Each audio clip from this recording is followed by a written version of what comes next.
Those who do not learn from history are failed and they are doomed to repeat it. These are the quotes that Winston Churchill, the former British Prime Minister, had said. Why am I giving you a history lesson in a cricketing scenario? Well, I can say this about the ACC and the way how they are scrambling to save a second consecutive no result. Now that begs the question, why did the ACC have to choose Sri Lanka as the venue for this multi-nation event? It's no fault of Sri Lanka that their weather is in this way. Remember, they get the double whammy. They get the south-west monsoon and the northeast monsoon. They get the double whammy of both. And that is why essentially, if you have to look at it, from July till March, this period is absolutely terrible to play in Sri Lanka because of the weather. Now the ACC, if you have to realize, this is a precedent of what was happening in the World Cup. In the World Cup, most matches were rescheduled because the BCCI and the ICC could not take cognizance of the fact that there were festivals on offer. Here, the ACC did not even take into account the weather.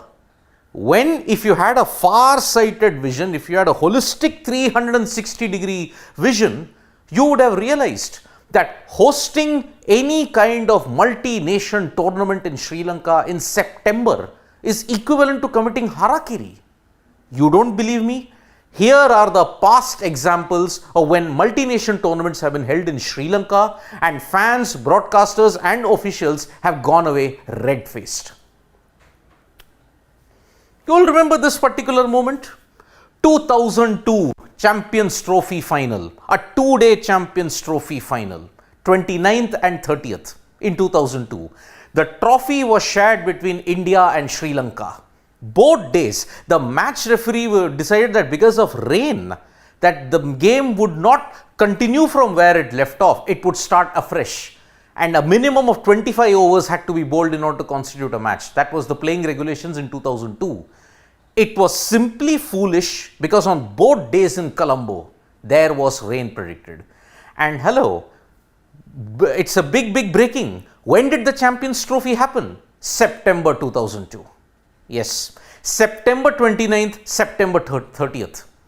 September, Sri Lanka, anyone ring a bell? Not just this one. Another September event saw rain. West Indies, Ireland got washed out. India, Australia was impacted by rain. Bangladesh, Pakistan was impacted by rain. And where? Colombo and Palakele. What was the event? The ICC World T20 in 2012. Colombo was luckily spared of all the rain. But remember, it did rain on occasions. This visual that was taken, it was during the India-Australia encounter in Colombo in the Super 6. So that is why Colombo, Palakele, you know the reaction, and September, it is the unholy trinity if you look at it. Now, you saw India-Pakistan getting abandoned. And now the ACC are doing they are trying a face-saving experiment now. Okay, we may move the games from Colombo now to Hambantota. Oh wait, let us keep it in Palakele. Will the remainder of the Super 4s be played in Palakele or Hambantota? Well, Nikhil, who's there at Sri Lanka, he did say that all the games are going to be shifted to Hambantota. Now, why did this particular situation come about? I'll come to this particular tweet later. The particular situation that is now in the ACC has come up now that all games from Colombo starting from September 9th till September 17th, they will all be shifted to Hambantota because look at the weather. On September 10th, India versus Pakistan, 75% probability of rain, and look at the last part, couple of thunderstorms especially late in the day, evening. So, day-nighter, Colombo rain, September. Do I need to say anything more? And this is just September 10th I'm talking about. The weather is filthy until September 17th in Colombo. You think Hambantota and Palakele are any better? Well, think again. On September 10th, this is again I'm taking predictions of September 10th because India versus Pakistan. September 10th in Hambantota, 41% chances of rain but cloudy with a stray thunderstorm. You're going to see more stop starts. similar to what happened in Palakele. Palakele, if you want to somehow still, by a minor miracle, want to keep the games in Palakele on September 10th, cloudy and windy, a thunderstorm around in the afternoon. The same kind of stop-start frustration that has been plaguing all the league games that have been held in Sri Lanka so far. Now, I will come to the real politics and the issues that are behind it. Najam Sethi's tweet, for once in this entire cricketing diplomacy, has hit the nail on the head.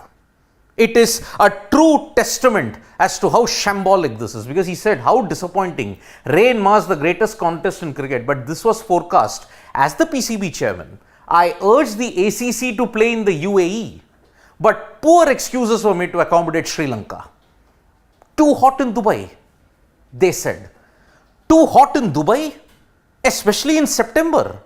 Agreed, but why did you want to play the IPL at that time? So, it is clear the priorities of the ACC, the BCCI and all, they just want their convenience. It is a political situation, agreed, between India and Pakistan. This is the main elephant in the room. The main politics that has impacted India and Pakistan is the prime reason why the Asia Cup has been made a scapegoat and Sri Lanka is getting the unnecessary criticism. We all know, ever since the 21st century dawned upon us, that September you cannot play in Sri Lanka because of the weather. No one has that 360-degree vision at this time. And that is why the Asia Cup is heading towards a disaster at this point in time. If India versus Pakistan gets impacted and gets washed out again in Hambantota, it's a financial ruin for the ACC. No one has that foresight anymore now. You could have argued Dubai, you could have, but why didn't they want to go there? If teams were playing in Dubai, like how it happened in 2018, you wouldn't have had a single rain interruption. All games in Pakistan are going through, there is no single rain interruption. That is what Najam Sethi has said. He said that when the Asia Cup was played there last time in September 2022, or an IPL was played in April 2014 and September 2020, politics over sport, unforgivable. Whatever the ACC has done, it is unpardonable, because you have robbed the cricket fan of certain action and certain anticipation. India versus Pakistan touted to be one of the biggest rivalries, right? Even Roger Binney, even Rajesh Shukla, who had gone to Lahore, had stated this is the greatest rivalry, greater than the Ashes, and you're subjecting them to this. Even if you want to hold events in Sri Lanka, you have to choose a particular time. And remember, not just this, in 2006, only 22 balls were bowled in the 3 ODIs that India and Sri Lanka faced. That was the first series in 2006. Why? Because Sachin Tendulkar had come back from elbow surgery. And what happened? Only 22 balls. Your tour was a total disaster in the making. 2010, West Indies versus Sri Lanka. Galle, Colombo, Palakele. The rain was so intense they had to reschedule the ODIs in some other time. And even in the ODIs, one game was washed out because of the rain. So, from July till February, it is incredibly hard to play in Sri Lanka. You can get away with some games. You can get away with the fact that, okay, you can play in a drier place like Hambantota or Dambulla. But Dambulla is not ready. So, you had to play in Hambantota. You cannot go down south in Colombo anymore because it is already raining there. So, you are heading towards a disaster in the Asia Cup. Whose fault it is? The one who heads the ACC at this time. Politics over sport, and this time the Asia Cup and Sri Lanka are at the chopping board for no fault of either the tournament or of the country that is there. Thank you so much, folks, for joining us for this live. We'll be back with more updates on sports today. Tap that bell icon so you know when we go live, and don't forget we're on Facebook, Twitter and Instagram as well. Thank you.